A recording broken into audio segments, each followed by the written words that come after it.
Eretz Israel kan העם היהודי.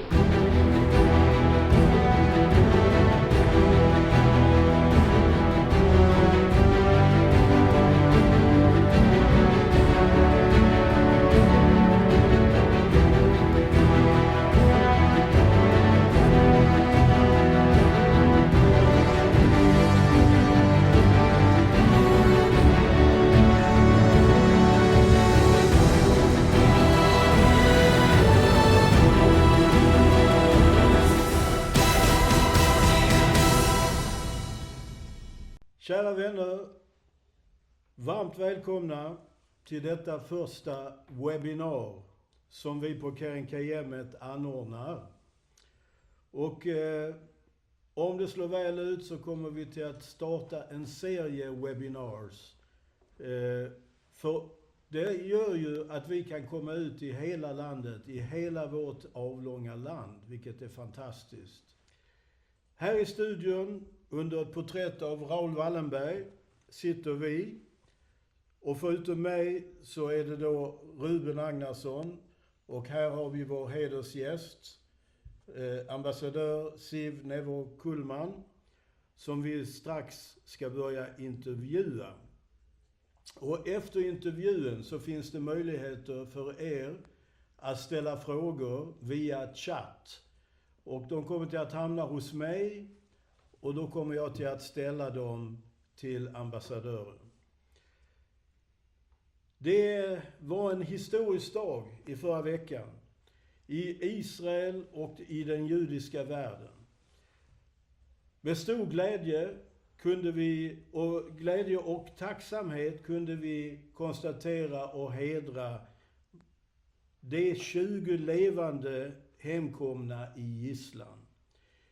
Vi hyllar dem för deras hjältemod och omfamnar deras familjer samt förpliktigar oss att hjälpa till med deras helande och anpassning till ett nytt liv. Samtidigt som vi med sorg i våra hjärtan minns det som blev mördade och inte längre finns bland oss. Nu kommer vi till att visa en kort video om de glädjescener som utspelade sig i Israel förra måndagen. Varsågoda.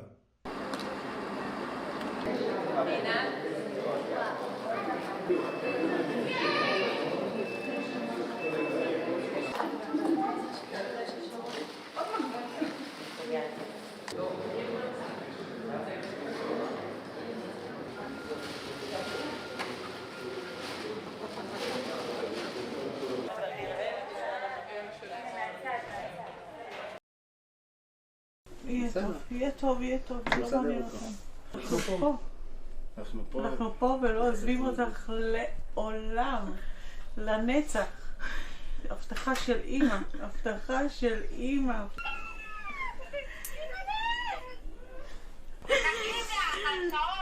טוב.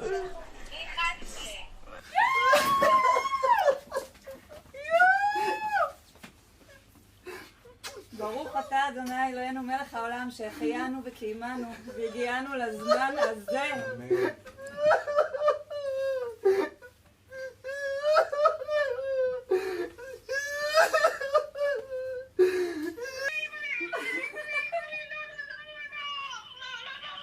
תראו איזה גבר, תראו. איפה הם פה? רועי התחיל תת. אני בסדר, מה את בחר? אני הכל טוב. נון, בוא!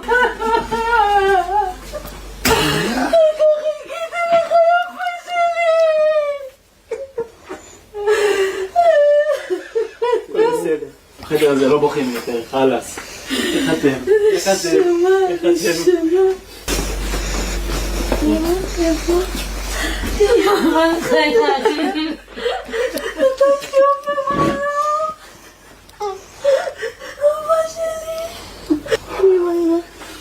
עם החיים שלי.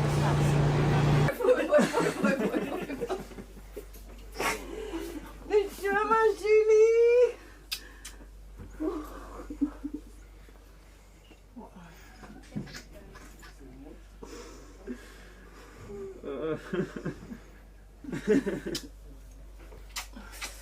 וואי. שב.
هلا هشام هلا كيف حالك؟ كويس؟ الله يخليك اياه. عرب ابوي. شرفني يا ابوي.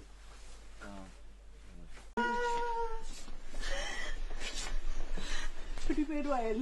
Quiero ver eso yo. Ay, yao. Yao.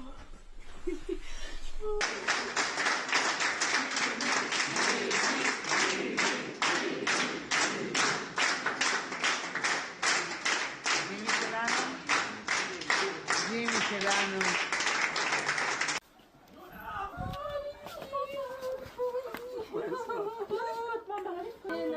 אמן, את חזרת, מתוקה שלנו, את חזרת, כביסה שמחכה לה.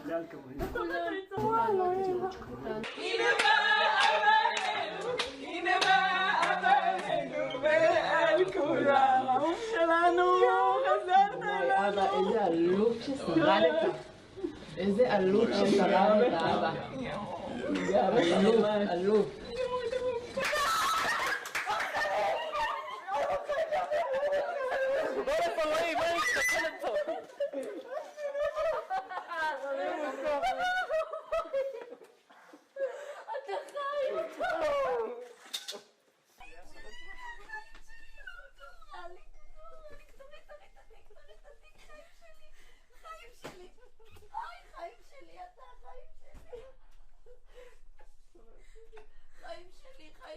חיים שלי, אתה אלוף גיבור, כפרה עליך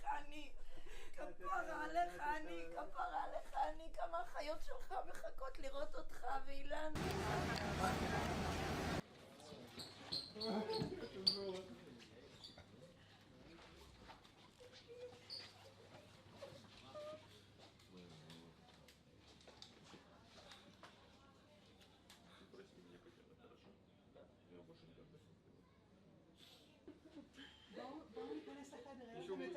Я так подозреваю, что чуть-чуть времени ты не перелистнешь уже.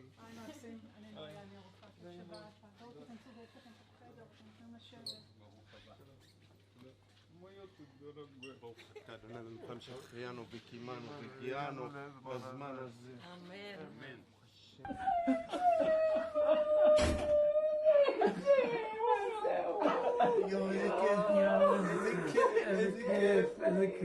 איזה כיף. של אמא, של אמא, את הראש.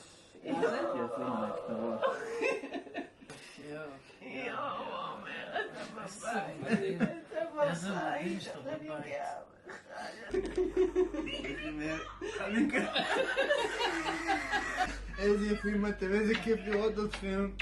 Ja, fantastiska glädjescener som vi har fått bevittna.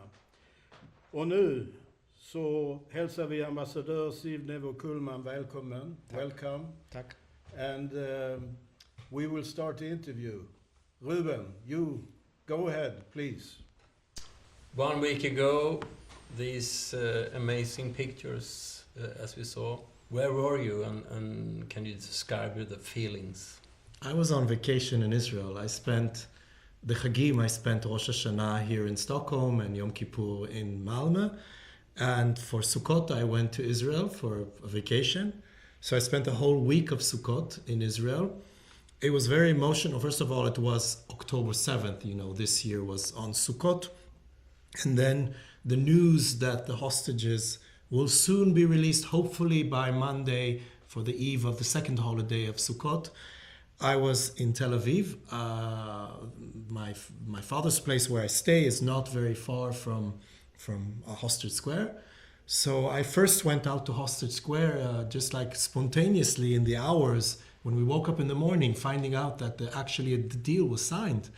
And it was before all the TV crews were there. It was just like spontaneously, thousands of people showed up. It rained. We had the first rain of the year, Hayoreh, which is the special name in Hebrew for the first rain. And it was an amazing time to be in Israel. And of course, I returned to Hostage Square on Monday morning when the hostages were the last remaining live ones that came back alive. To be in Hostage Square with hundreds of thousands of people was probably the happiest moment for me and for many Israelis over the last 2 years. So your feelings were, over the moon.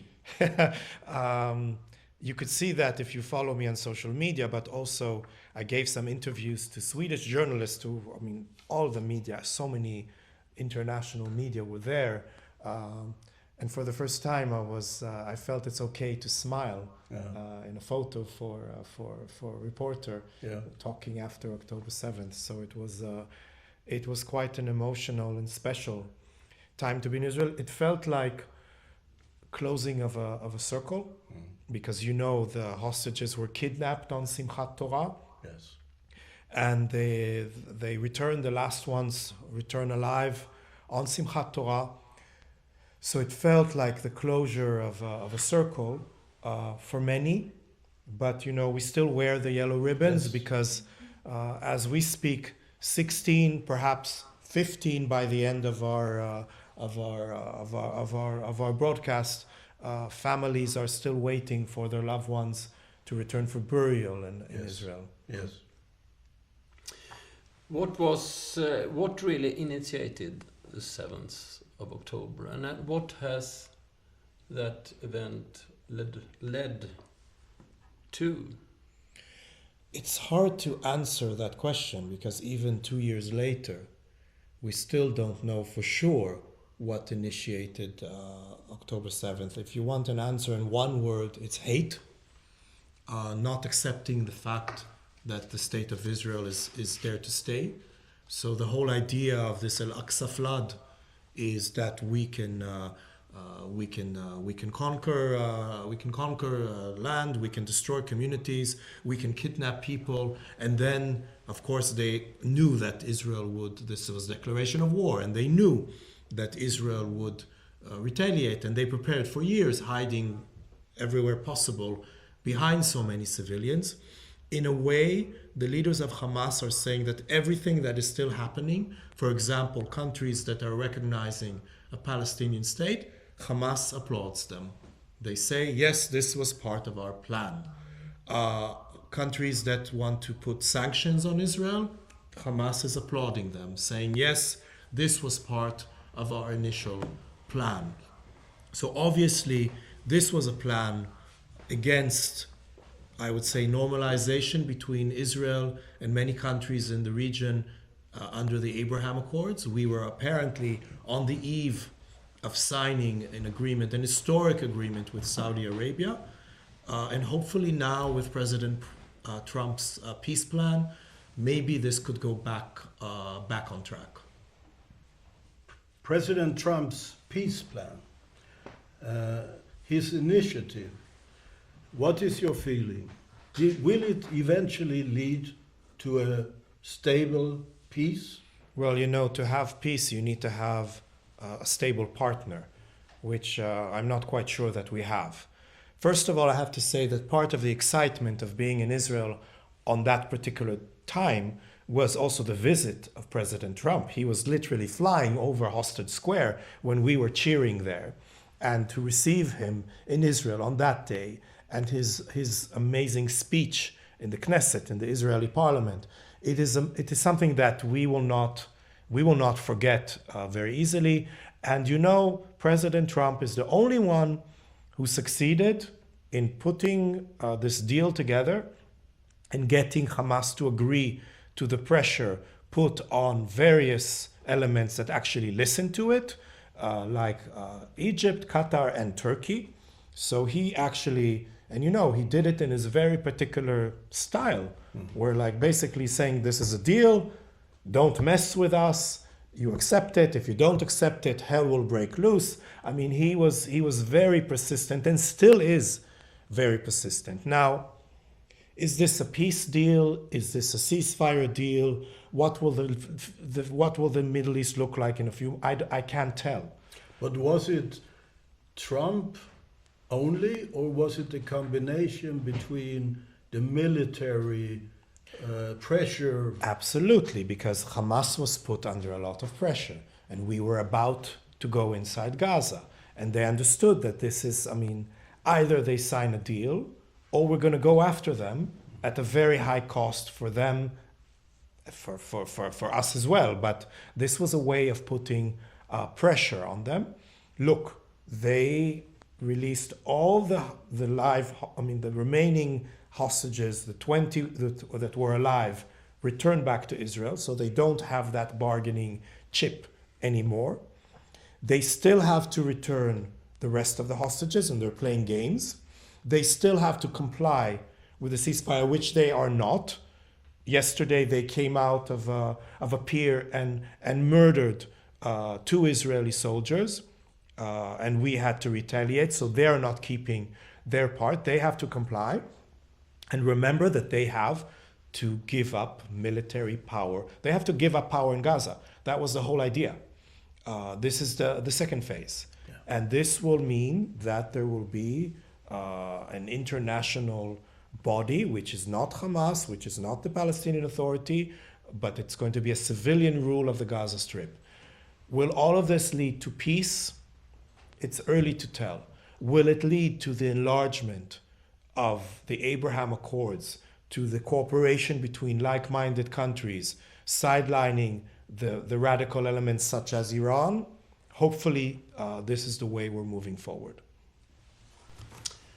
When you came to Sweden, there is kind of honeymoon between Sweden and Israel. Like Yair Lapid and Ann Linde met in Jerusalem, and the relationship were restored. What can you describe the relationship between Sweden and Israel during these 2 years? What has happened? How much time do we have? The good relations continue with the change of governments in both countries, both in Israel and in Sweden. And I think they continue to this very point, meaning that the Swedish government has been saying all along that Israel has the right to defend itself within the limits of international law, which we are doing, that Hamas is not part of any solution of the day after, and that all hostages must be released. These things are happening. At a certain point, the Swedish government started putting more pressure on Israel within the framework of the EU, and calling for measures that we thought, and we still think, that are counterproductive, that didn't bring to an agreement between the sides, that only put the pressure on one side. Hopefully, these initiatives, I think they have not been relevant or productive before, and now they are definitely irrelevant. So hopefully, we can move with the European Union, with like-minded countries like Israel and Sweden. We can move forward with this ceasefire and the new chapter and the day after Gaza. There has been a lot of reports in the media. What is your impression about Swedish media? Let's focus on Swedish media. I'm asked this question quite often, usually by friendly media or by friendly crowds such as KKL Sveriges.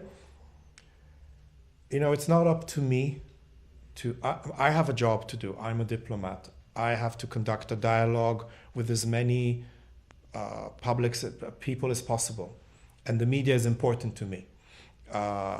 If I start criticizing the media, it will look as if I don't understand the role of media, or I don't understand what democracy is, or I think you should criticize. If you're not happy with your media, with your public service, or with any private outlet, you should complain, such as like we do in Israel when we're not happy with our media.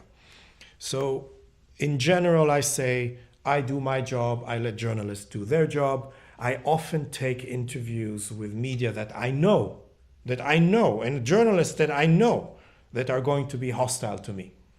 And this is part of my strategy of speaking to everyone and letting the readers or the viewers or the listeners decide. And if the questions are tough, there's not a single question that I'm not ready to answer. And this has been my strategy. To tell you that, and I try to stay calm in interviews, even if it's... You're very good.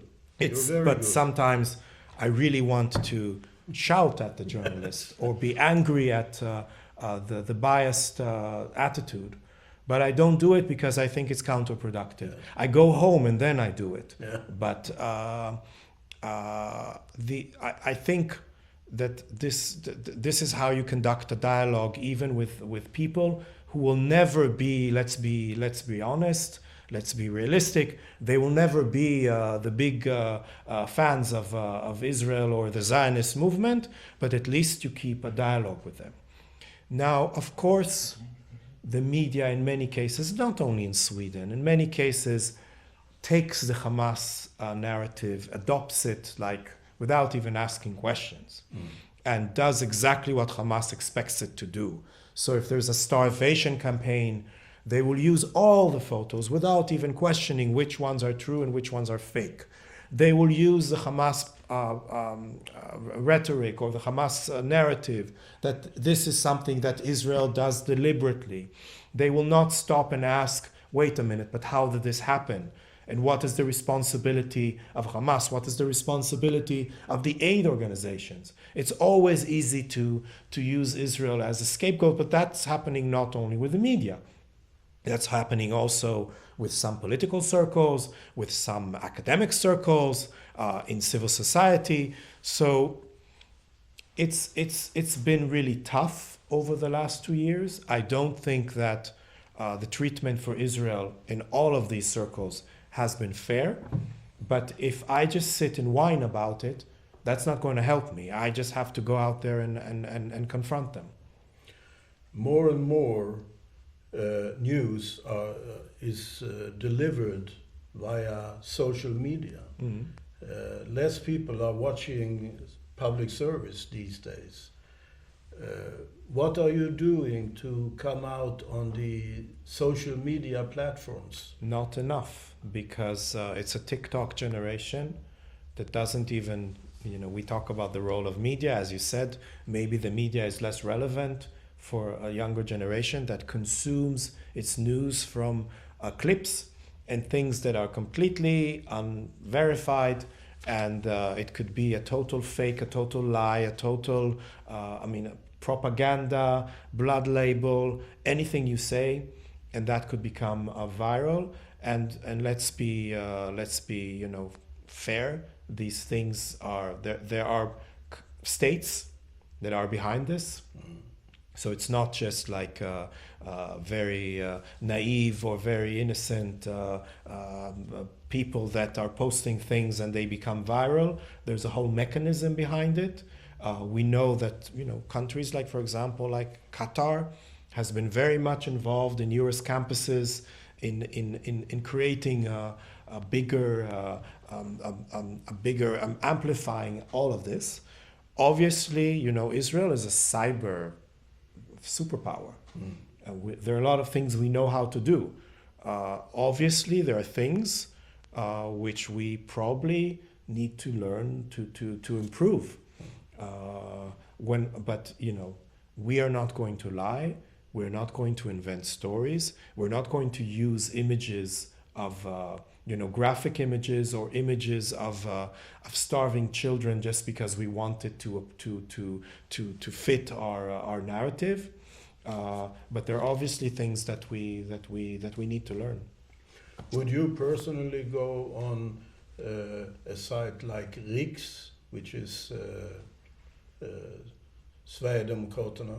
Would you? I try to maintain a dialogue with as many channels as I can, and I also listen to my media, to my staff.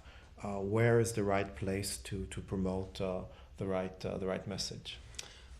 There is the Holocaust Museum in Stockholm now. There is an exhibition about the media reports during the 30s, 40s in Europe, and there is one thing I reacted on, that it's the Swedish news agency when the Nuremberg laws, the racial laws against the Jews. The day after, the Tidningarnas Telegrambyrå had an interview with Hitler. There he was allowed to say, now the Jews can live their own lives. We do like never in any other place. He said in Tidningarnas Telegrambyrå. And they said, we do this just for peace, our love for peace.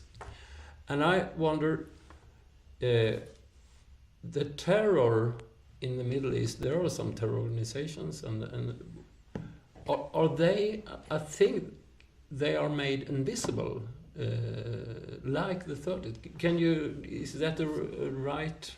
First of all, thanks for mentioning the Holocaust Museum and the very important exhibitions that they have there, that I think that every Swede should visit.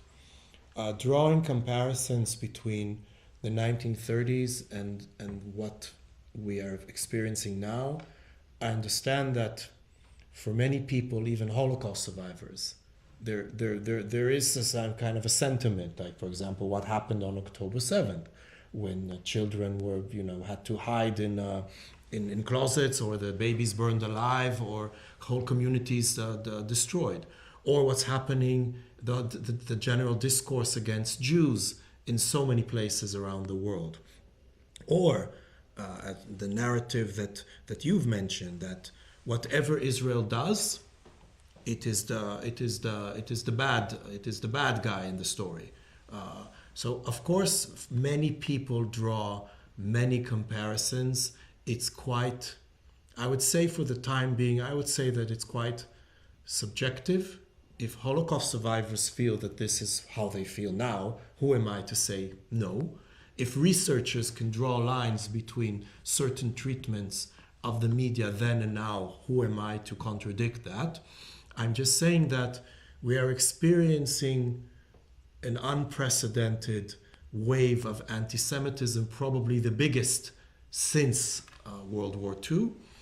And the comparisons that we make or we don't make, I really leave it up to each and every person or to the researchers. What will happen now in Israel and in the Middle East? What is the scenario now? It's a very open question. Yes. Which I can talk about for a long time. First of all, I mentioned that hopefully the ceasefire is kept. Hopefully we can take off this yellow ribbon very soon. And we can focus on the healing. And the healing is important.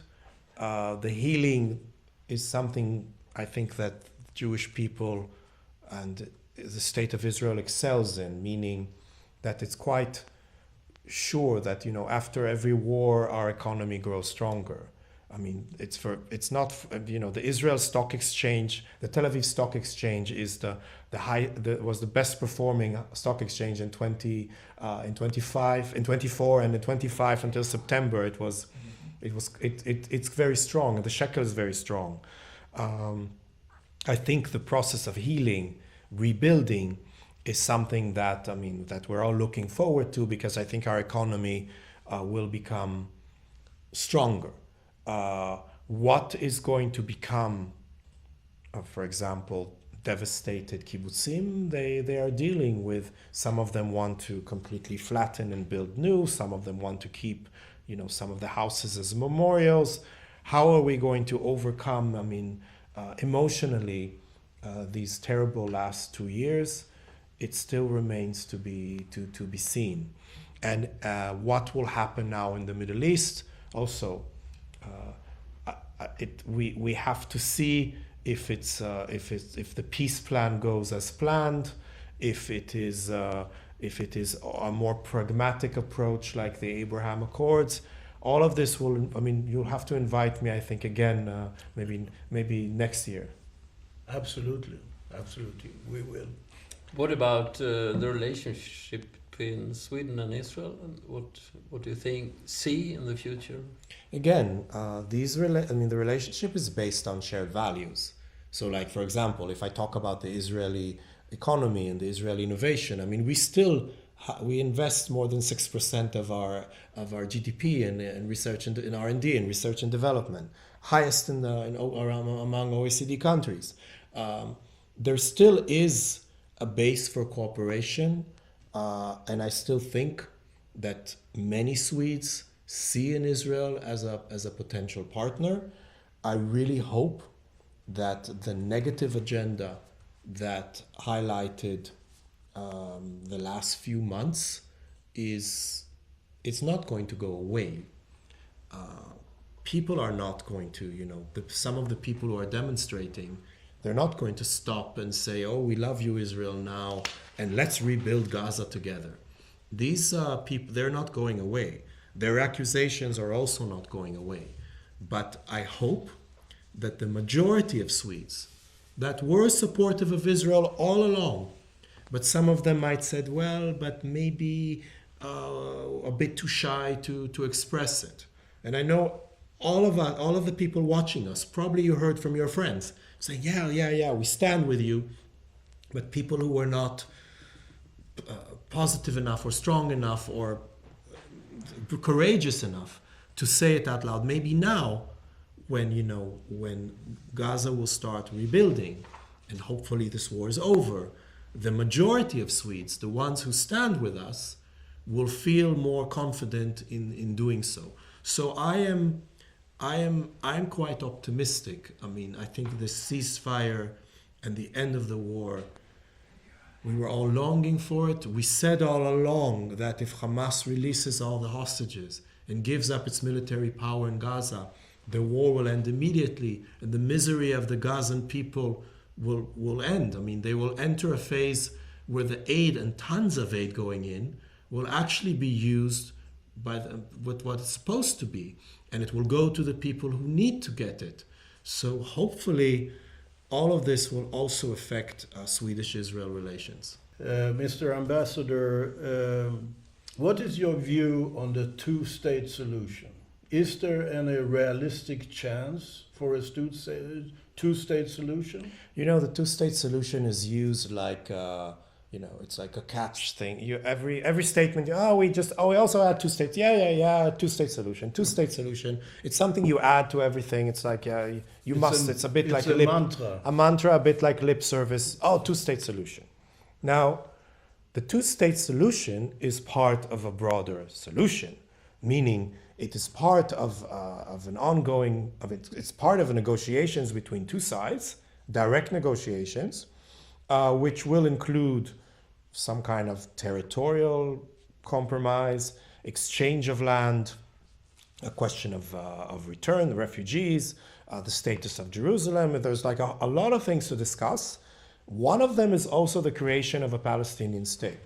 But in order to have a Palestinian state, whether it is an independent state, an autonomy, some kind of whatever, you need to have direct negotiations. You need to have a partner that accepts you. Right now, if Hamas remains in power in Gaza, they say that they don't accept the two-state solution. They call for the destruction of the state of Israel.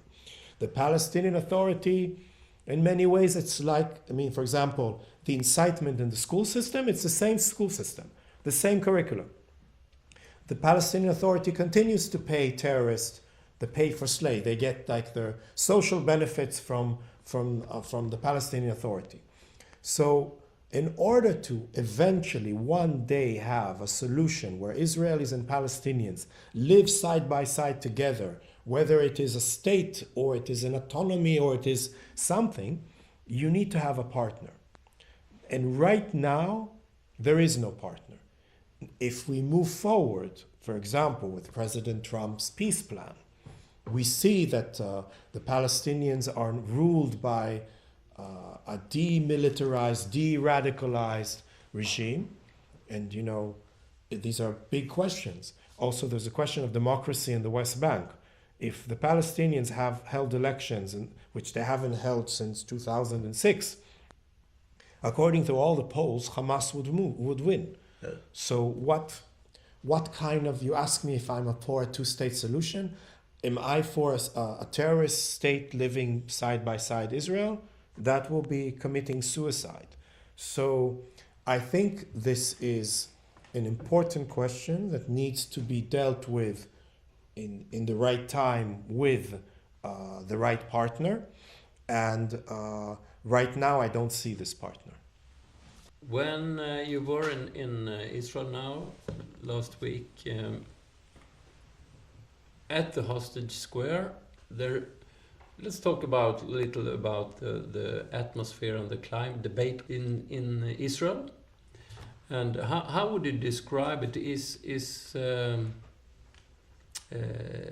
How is the Israelis feeling right now, and what is the discussion? Is it calmer or is it still? Well, right now everybody's everybody's happy to see the hostages return. Everybody. There are people who are not happy about the price we paid. You know, 2,000 terrorists, like the bloodiest one, with a few life sentences, with blood on their hands, a lot of blood on their hands, were released in this deal. It's very painful for us. Remember what happened when we had Yihya Sinwar released as part of the, you know, all the for one Israeli soldier, Gilad Shalit. We released so many terrorists. One of them was Yihya Sinwar, who later on planned the October 7th attack. So some people are saying, rightfully so, that by releasing so many terrorists, we perhaps are planting the seeds for the next terrorist or the next war. This is why we must make sure that Hamas does not control neither Gaza nor anywhere in our region. So there are people who are concerned about that. There are people who say that we should have, even if it endangered the hostages, that we should have eliminated all of the remaining Hamas terrorist cells.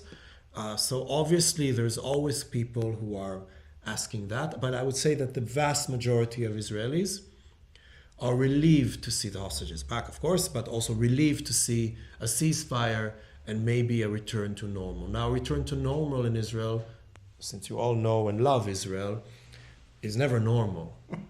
We will immediately after start fighting against something, whether it is a judiciary reform, whether it is the law to recruit Haredi, ultra-Orthodox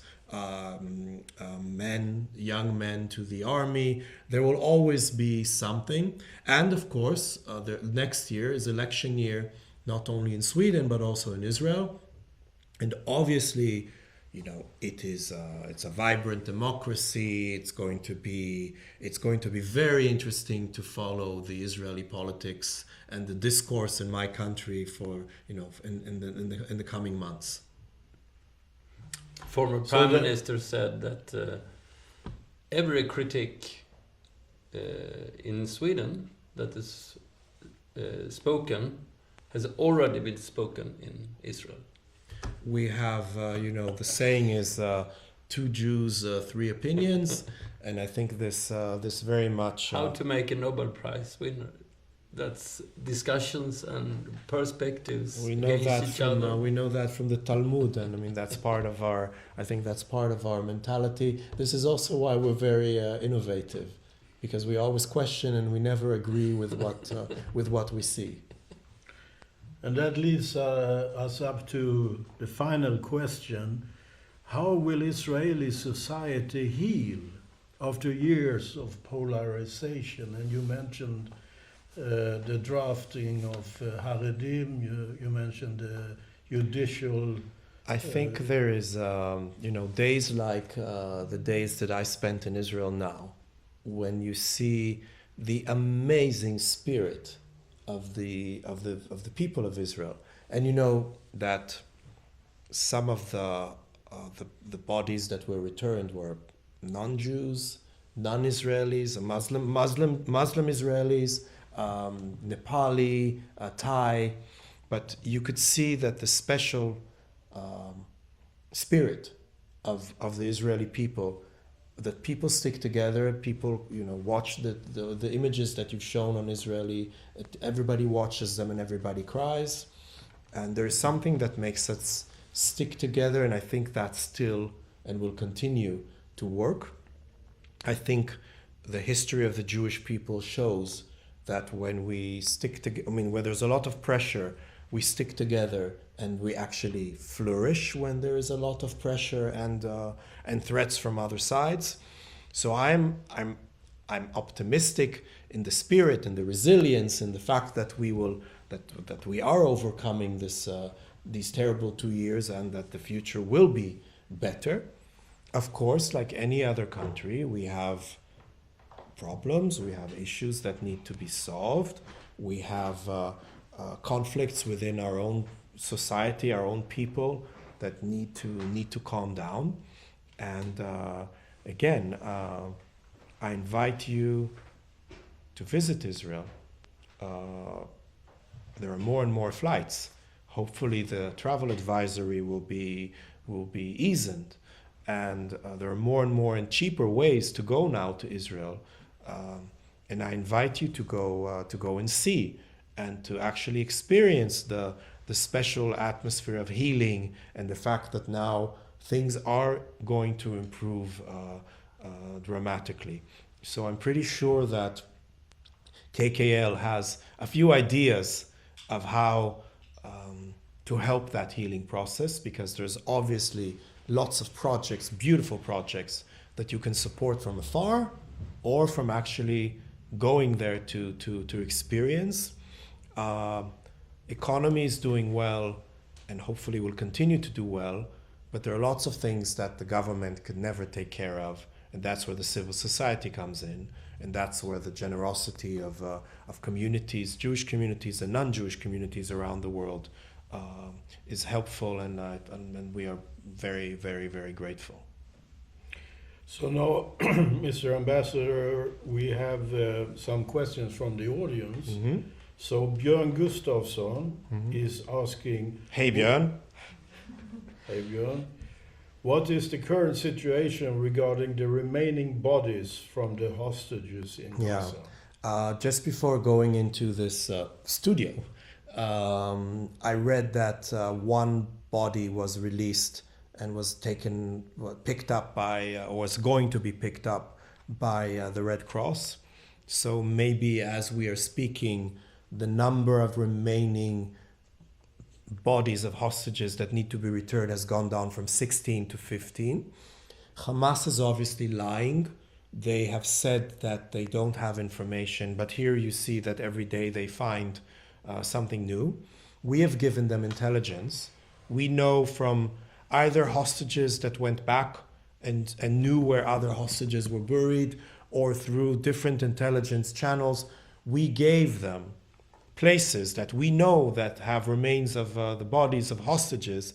We couldn't endanger soldiers to go in there before, but we're telling them, don't lie, don't say that you don't know where the hostages are buried. Here is the location, go there. There might, according to the peace, to the Trump plan, there might be a few that either were not under Hamas's responsibility or maybe old. There must be there will be a mechanism that will help investigate and find the remains of the last ones. But, not all of the hostages that are remaining are from October 7th. There is the remaining of Hadar Goldin, who is an Israeli commander, and this dates many years ago, and Hamas never agreed to release his body. And there are other Israeli civilians who have been kidnapped and killed by Hamas, and we're still waiting for the remains of the bodies. Hopefully, this it's tormenting so many families for so long. It's a way of closure, of bringing the bodies back to proper burial in Israel, and we will not rest until all of them return. They even sent some bodies that were not Israeli.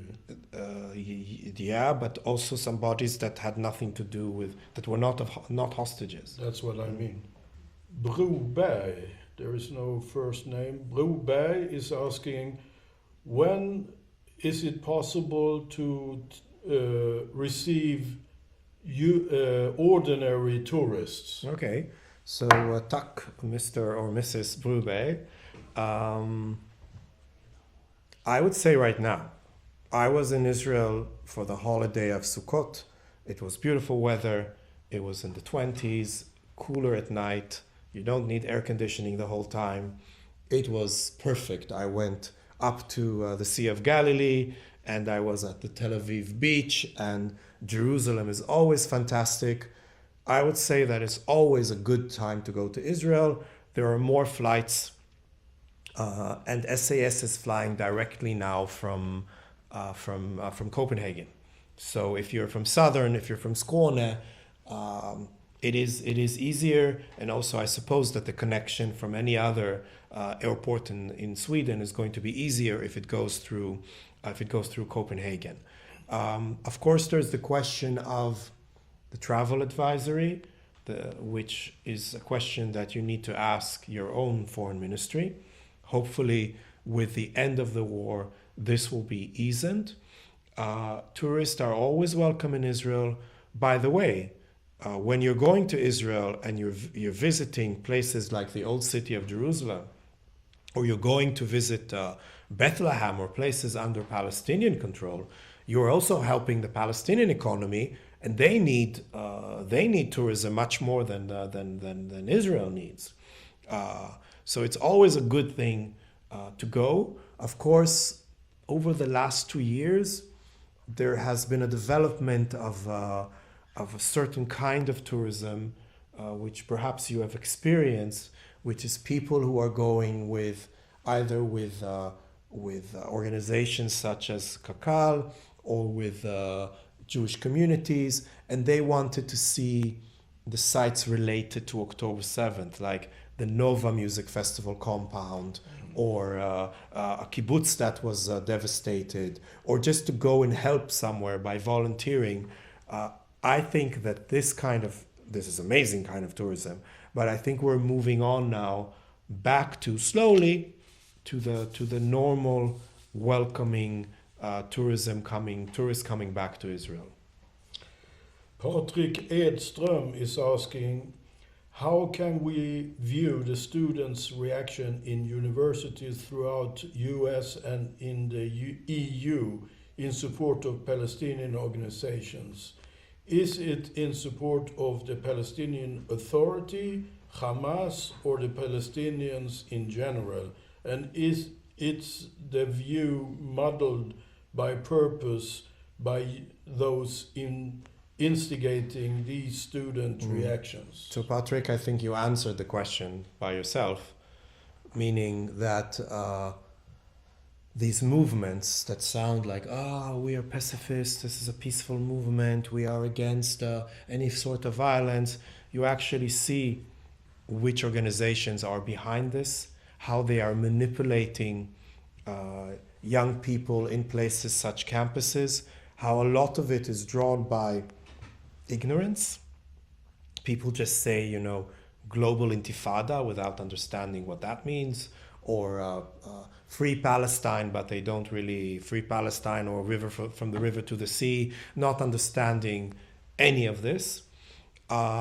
Which river and which sea? Which river, which sea, and not understanding it anyway, the context, the historical context. I don't see how this is going to change in one day.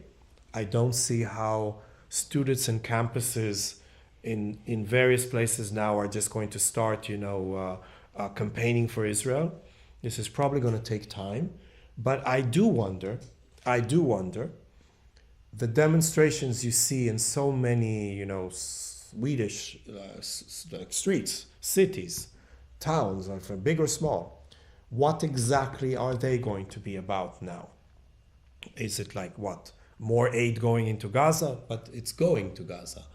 Stop bombarding Gaza? Well, there's a ceasefire. I think it will really show their true color and who is behind them and what exactly they plan to achieve, because it's nothing about peace activist or freedom or peace. It's about the destruction of the state of Israel. Susanne is asking what parts in the north of Israel have been bombed and destroyed? So Suzanne, that's an important question and another good reason to go to Israel, because mainly because of Hezbollah, some communities like Metula and some of the kibbutzim around Kiryat Shmona had to be abandoned, and the citizens who lived there had to be taken from their homes, and they were and some of them went, even to hotels in Tel Aviv. Slowly, the north is coming back to life, and most of the communities are now officially operating again. And I say that a lot of forests have been totally burnt up all over the country. But I would say that and it's also an area that needs a lot of tourism, local tourism. Like Israelis go and rent a little cottage to spend in the north. Mm-hmm. That is slowly going back. It's going back to life. Mm-hmm. So Camilla Tall is asking, in Swedish media it is often reported that a big majority is critical of the Israeli government. Do you share this view? I don't share everything. I don't share automatically anything that is reported on Swedish media or any media. I think that a big majority of Swedes, first of all, understand that Israel was attacked on October 7th and that Israel has the right to defend itself. I think most Swedes understand that. The ones who are celebrating in the street on October 7th, they don't represent the majority of Swedes. Of course, the more the war went on, and the more the media adopted the Hamas narrative and showed images, that it's difficult to stay indifferent. So I can't really answer this question because I haven't conducted a poll checking what exactly all Swedes think and what change, among voters of this party or that party when it comes to views towards Israel. But what is your general feeling? My general feeling is that many people stand with us. Many people were critical when there were images of malnutrition, and it was difficult to explain how this was created. I believe that once the humanitarian situation in Gaza improves, and it improves because Hamas will leave and will stop shooting people in the streets and will stop stealing aid. So finally, when all of I don't know if you know this figure, the Palestinians receive more than 10 times aid than any other people in need in any other conflict around the world. They receive $931 per capita. The second place is in Sudan or in Yemen, and it's less than 10%. It's the Palestinians receive so much aid. It's about time that this aid goes to where it's supposed to go, and I think this will also improve the way that most Swedes look at Israel. How can Israeli friends in Sweden contribute to a better climate for the Jewish people? That's Robin and Evelyn here in the room asking. So thank you, Robin and Evelyn. By sitting here in the room, by participating in this webinar, by joining activities, by your choice of organization, whether it is KKL or other organizations that help Israel. We need to explain KKL. KKL. Keren Kayemet Israel.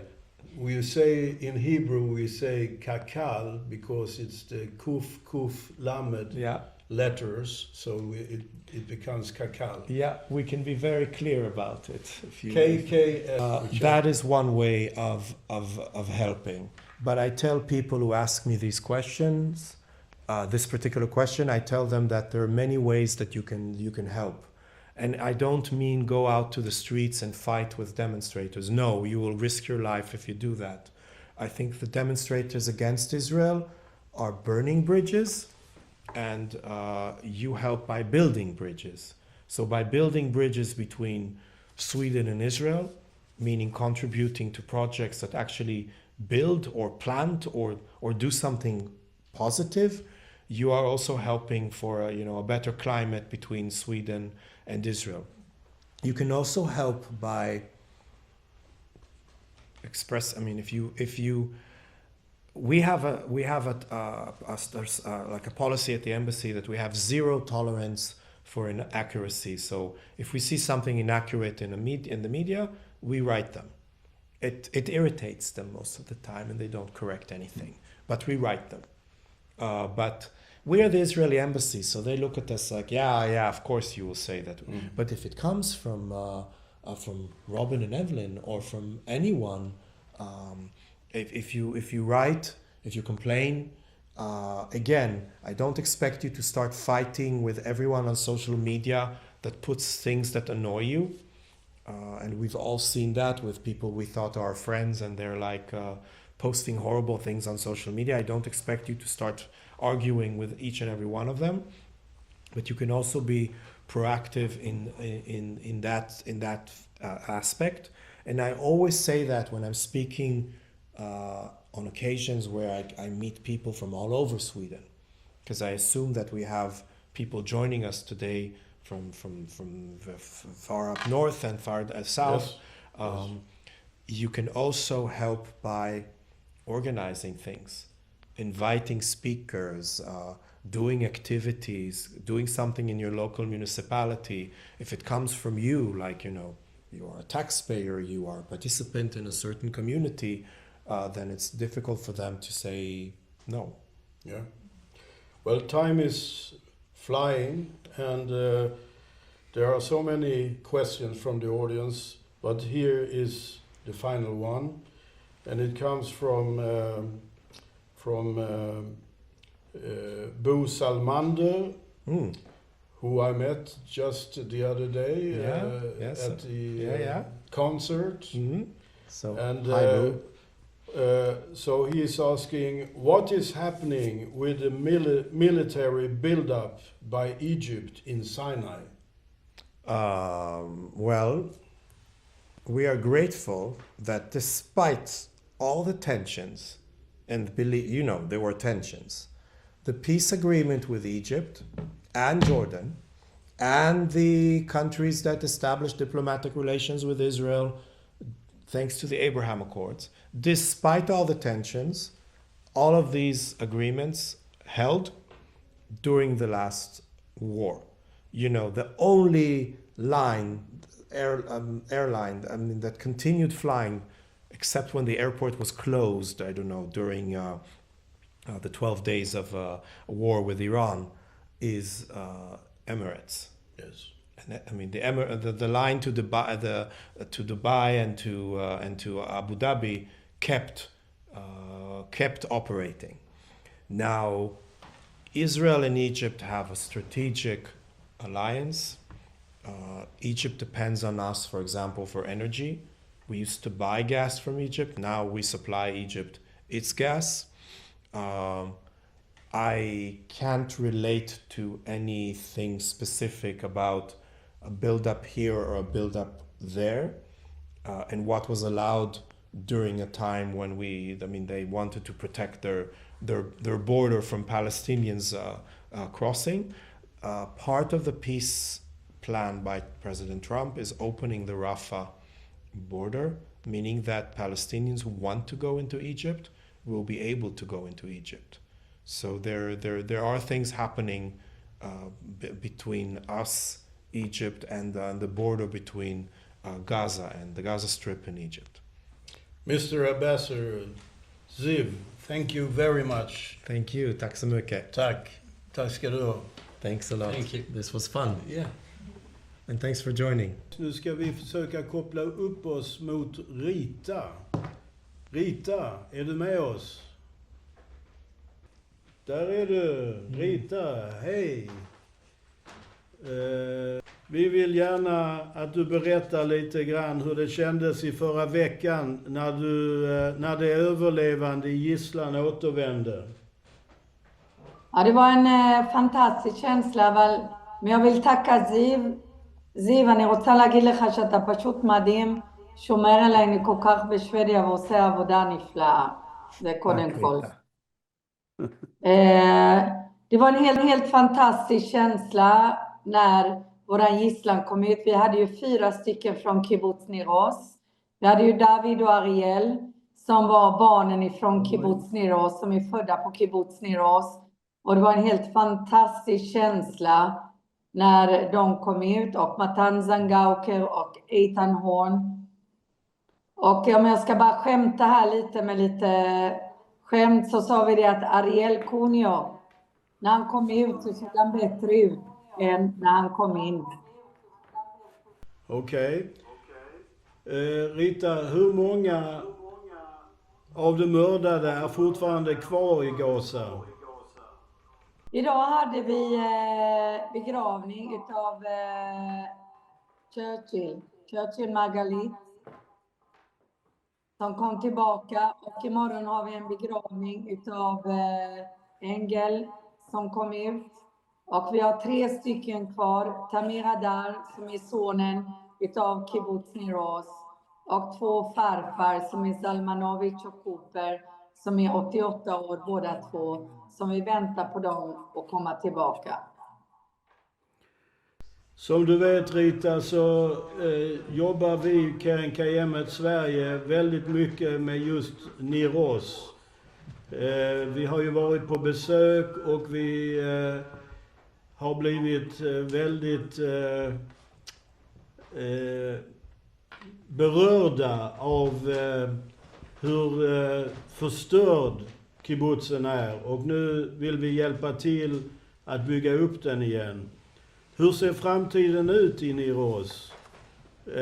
Kommer alla som evakuerats att komma tillbaka? Ja, alla kommer ju inte tillbaka. Det är ju många som har en stor trauma och klarar inte av att komma till Nir Oz. Men vi som är medlemmarna utav kibbutzen kommer ju komma tillbaka. Jag kommer flytta till Kibbutz Nir Oz i december. Så vi har fått 10 stycken hus utav hela världen och er som har hjälpt oss. Så att vi kunde få de här 10 husen som kommer. Och sen har vi renoverat 10 hus. 85% av Kibbutz Nir Oz är ju helt förstörd. Och 15% kunde vi då renovera. Och vi tackar Sverige att ni är här för oss. Och vi kan verkligen känna det på Kibbutz Nir Oz.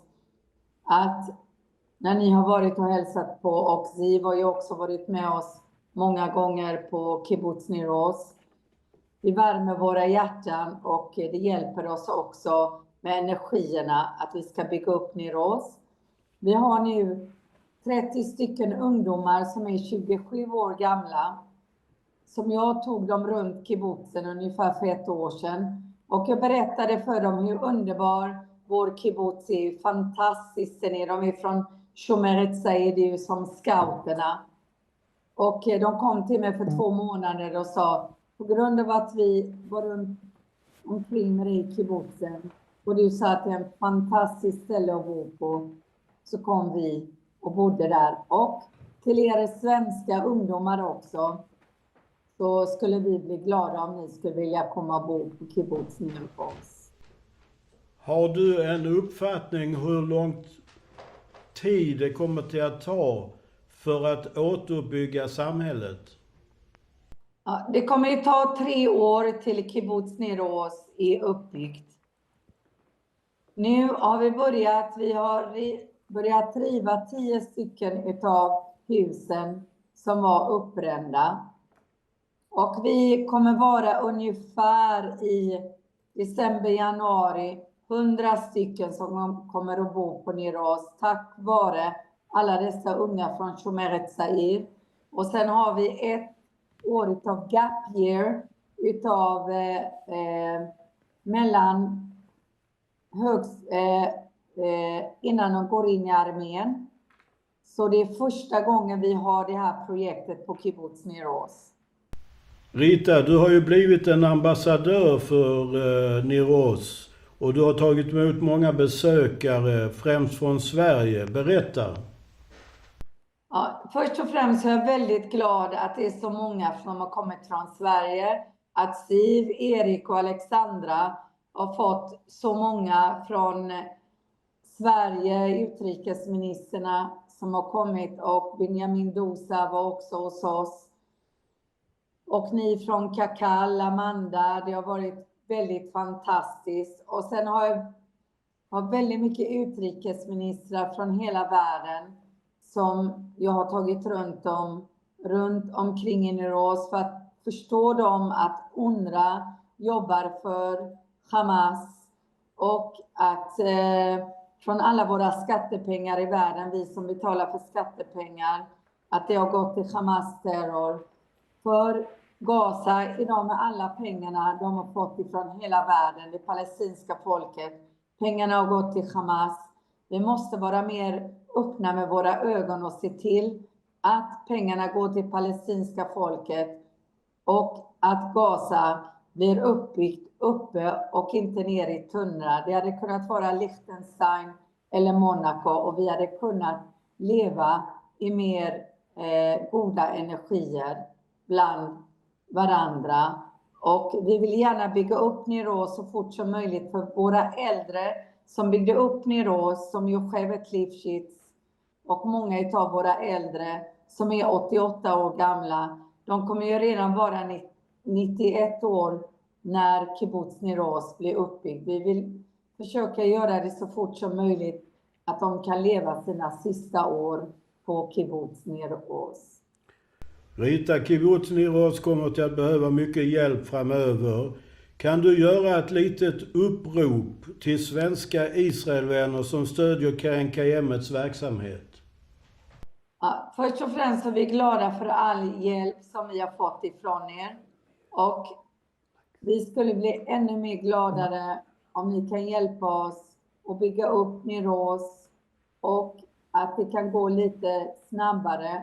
Och vi skulle bli väldigt glada också om ni kommer och besöker Kibbutz Nir Oz så att vi kan bygga upp våran supermarket som vi förmodligen kommer att kalla för Eden Supermarket när hon var så tuff och stark förra året på revisionsfestivalen. Och Alicia som också stod upp för oss och hela and the Swedish people that we feel here in Israel. And of course, by help of Ziv and all of you, that we feel that the Swedish people are with us and they are helping us to build up Kibbutz Nir Oz. Rita, tack så hjärtligt för att du medverkade ikväll. Och nu kommer vi till att visa en skylt med Swish och bankgiro och be alla våra stödjare runt om i vårt avlånga land att hjälpa oss och att via oss hjälpa Kibbutz Nir Oz att bli återuppbyggd. I just want to say something in English so Ziv will also understand. Today it was very emotional, our funeral that we had today, but also today I had an amazing group of 20 Muslims from Berlin that they came to Nir Oz to see what happened to us, and they are with us and helping us also in Germany against all the protests against Israel, all the pro-Palestinians. So it was a very emotional that they came to listen to the story of Kibbutz Nir Oz and also be together with us. And thank you, Ziv, for being who you are. Thank you, Rita, for being who you are. I will come to visit you soon. Yeah, you missed me now in Sukkot. Mm. Bye. Och Max och alla ni i KKL, underbara, saknar er. Tack ska du ha, Rita. Ni måste komma och hälsa på igen. Vi kommer igen, jag lovar. Och fantastiska Amanda. Ja, och Amanda också. Absolut. Hon är här i rummet också faktiskt. Okej, då kommer vi till att visa en skylt med en, ja ni ser den redan, ni ser Swish-numret och bankgironumret längst ner i bild. Men vi kommer till att visa en större QR-kod också. Och där är den. Och så med er smarta telefon så kan ni då scanna in den här koden och ge ett valfritt belopp som kommer då till att gå till återuppbyggnaden av Kibbutz Nir Oz. Ett väldigt, väldigt angeläget projekt. Den hårdast drabbade kibbutzen, eller det hårdast drabbade samhället av den 7 oktober. Tack för din gåva, hjärtligt tack.